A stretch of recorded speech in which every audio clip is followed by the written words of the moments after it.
What's that?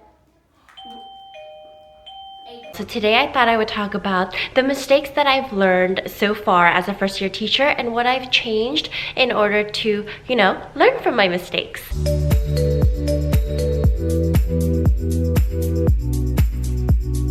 Number one, don't leave your personal supplies out for the kids to just grab at any moment, especially tape. I left my tape out on my desk, and I have found that many of my students will take some pieces and start crafting in the middle of class. Whether they tape together pencils, whether they start cutting up paper and taping things, it's fine if you set a specific arts and crafts time for them, but not during class time. And so I put my tape away now so it doesn't tempt them to grab my piece of tape. Don't allow students to blurt out. This is something you need to drill in the beginning of the year to make sure to remind them to raise their hand before talking so that they don't talk out of turn, because I'm noticing some of my kids are doing that, especially to other teachers who teach them as well.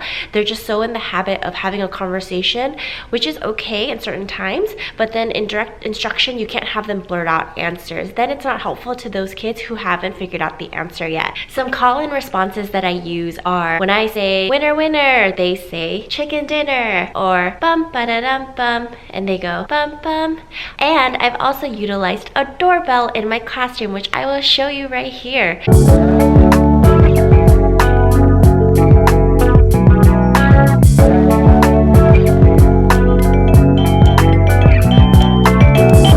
So I have a very chatty classroom, and one of the ways I discourage their talking is by using this doorbell that I got on Amazon. I got it on sale for about $7, which is amazing. And here is me showing the kids for the first time how we're going to use it.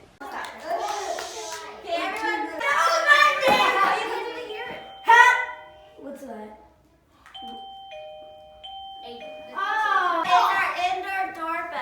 So this doorbell, I tell them, if I ring it more than twice in one day, then that means they have used up a lot of time. So I need to take some of their time, whether it's a minute of recess or it's having them help me with certain things in class. It's kind of like a warning of, hey, we really weren't on task today. Not having Cubbies for homework and having their own personal slot for all of their work is a big deal. I used to just pass out papers and I hope everyone got it, or I would put them on the floor and have the kids pick a homework sheet up.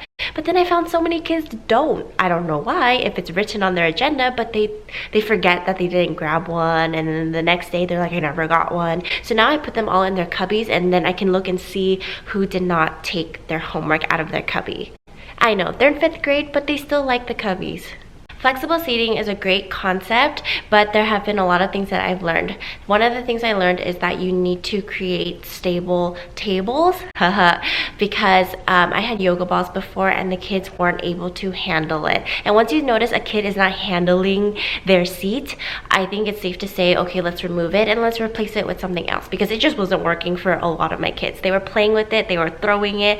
No matter how many times we told them no, they still couldn't fight the temptation to do that. I will post another video that talks about the pros and cons of flexible seating. I have changed my classroom and I don't have the same seats as I did in the beginning of the year because, oh man, there was just a lot of things I didn't know. But be on the lookout for that one. If you like what you see, please like and subscribe, and let me know if you have any questions, and I'll see you later.